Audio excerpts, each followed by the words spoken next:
Alright, as you see, the theta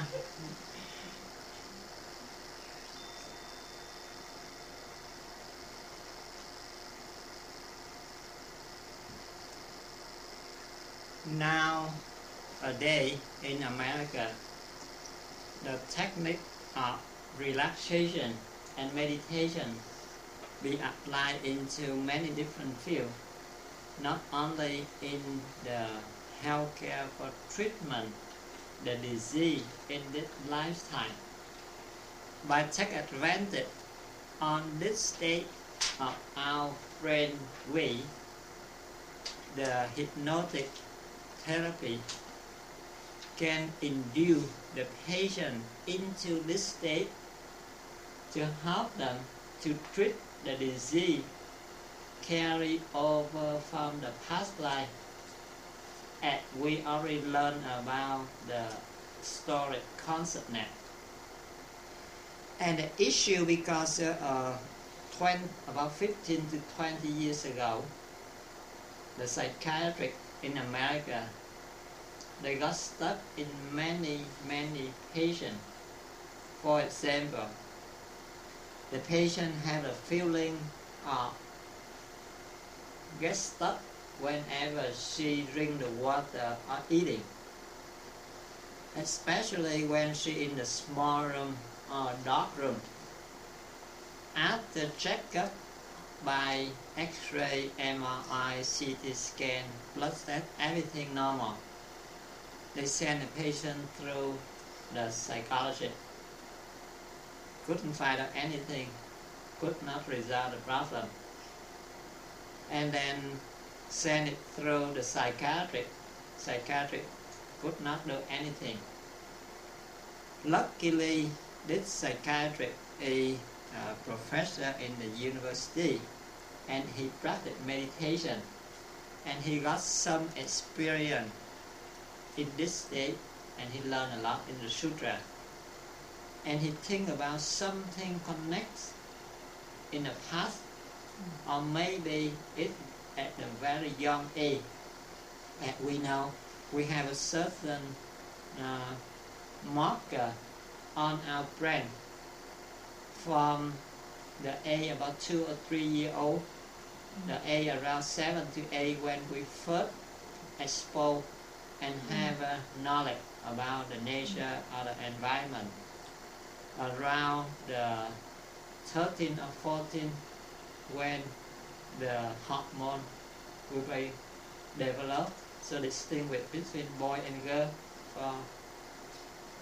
And then the time when we graduate from the high school to start into the college or university, the time when we first met our love, and the time when we get married or get the first work, the first job. So the doctor, the psychiatrist will take the patient back to certain mark to see any problem it hit on the patient brain or not. He lead the patient back slowly until the year of the age of 2 years old, still could not find any problem. And luckily, he led the patient back in the placenta when the first sign of conception, still could not find any problem. And he, I think with the assistance of the spiritual life from the nature, he brought the patient back to the last scene from the past life, and this lady be killed by someone broke her neck. That's why that last event, and she struggled for her life too strong, and that image and that information carry on to the storage concept net, to the new life. And from that time, he do a lot of study and he had a few thousand K. The technique developed slowly, and more technology support for that, and more patients come from everywhere in America and around the world. So he wrote the book, and he found a new institute to train for people access into this field to help patients physically, mentally, psychologically, and spiritually. And it helped a lot of patients. So it can help us to know not only the past life, it can go back to a few thousand years. And now it has another branch, that means access the life between life. That means the time when we not go down to the earth for reincarnation, the time when we stay in the universe, somewhere out up there.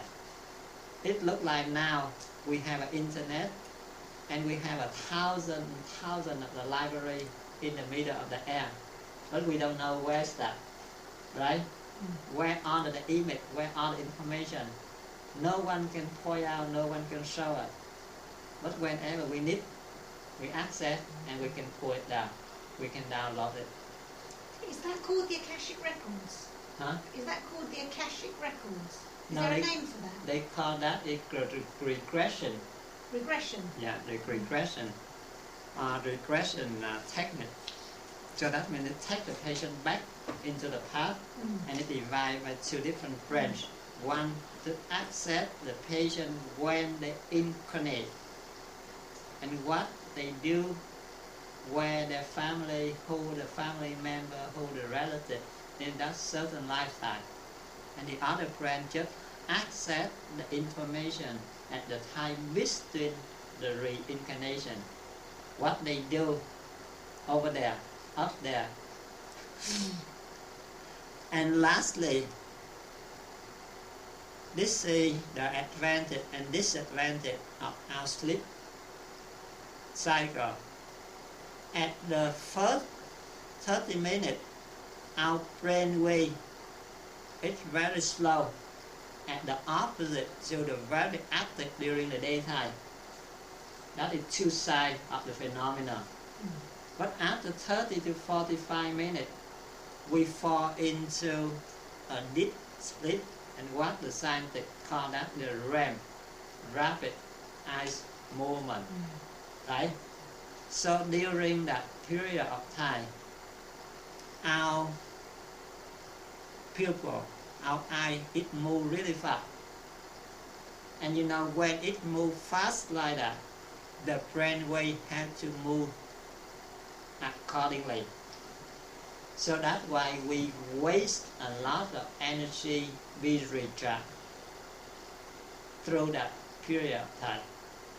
And also, we are talking about how much we are being affected by the electrical magnetic field in the air.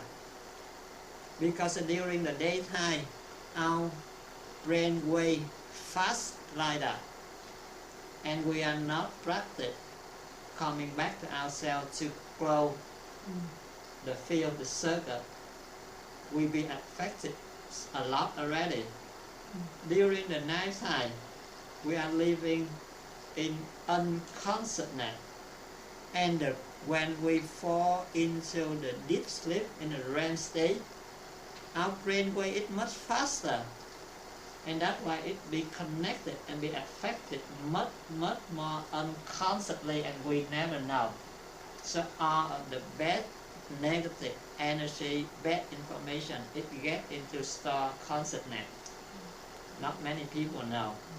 So that's why we get upset, we get sick, we get stimulated, we get anxiety, all kind of that, because of electromagnetic field interfere during the REM state of sleep. And it wastes a lot of our energy. totally different with we are sitting in relaxation or in meditation. The longer we sit, the quiet our brain wave, and it just maintain the same rate. It just prolong the duration, and we still in alert, awake, not in unconscious, because when we drop down here, it will be in unconsciousness. When we go up here, that is too much stimulation. When we sit in relaxation, meditation, it maintains the same pattern. That's why 1 hour of sitting meditation is equally to 2 to 3 hours sleeping, because it not really waste much energy recharge.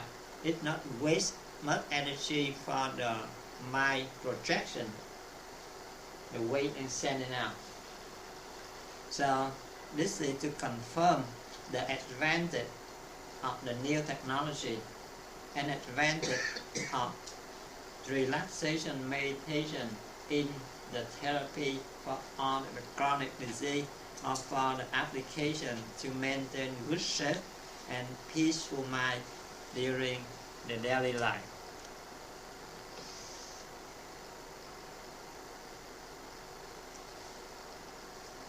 And on Friday, I already mentioned, we have 10 to 12 different system organs in our body.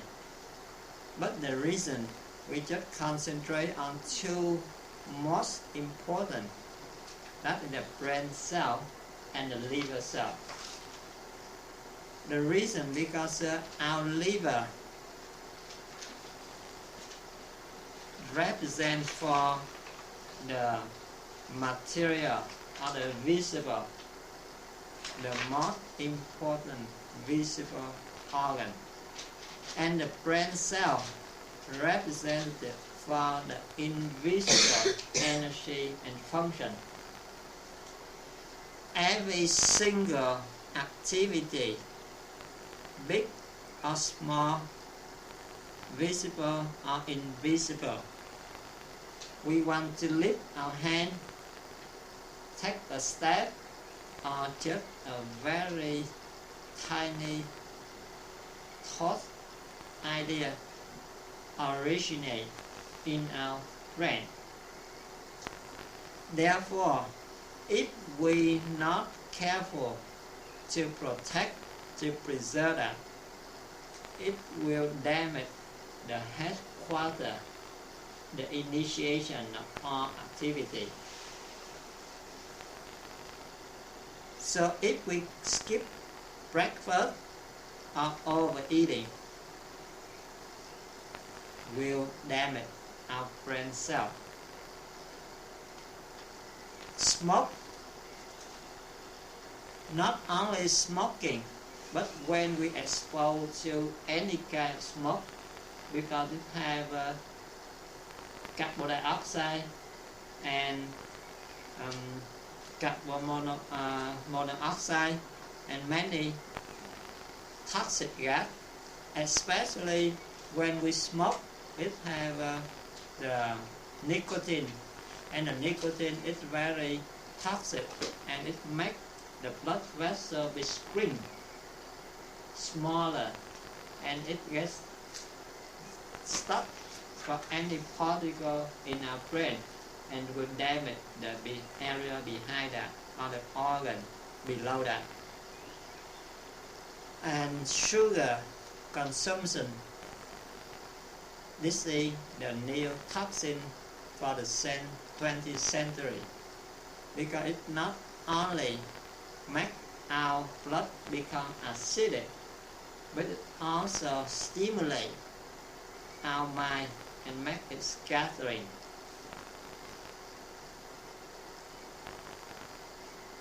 Lacking sleep or sleep when we cover our head, this is easy, because when we not have enough sleep, the brain don't have the time to relax or to retract the energy, when we cover our head during the sleeping time, all the carbon dioxide we exhale.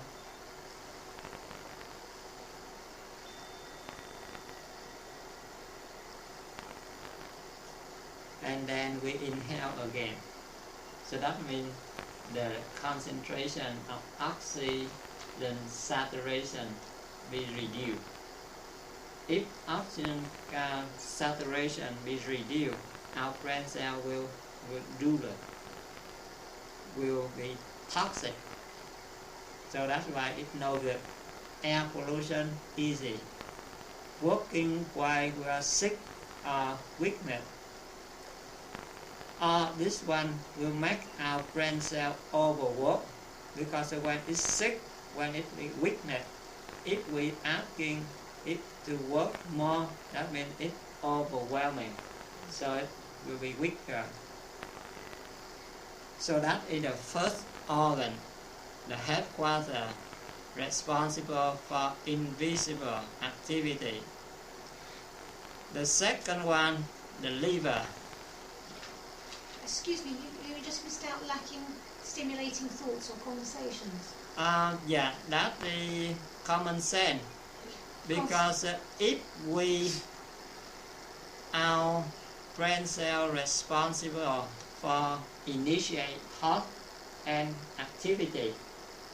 So as we already discussed yesterday, every single creation of phenomena, if it wants to survive or exist, it needs food or energy, right? So the food for our eyes is the image, the color. The food for our ear is the sound. The food for our brain cell is the thought, the conversation, or the action. Because it is the headquarters, it initiates all activity. From the invisible energy, it will send to the physiology, and from physiology it goes to the physical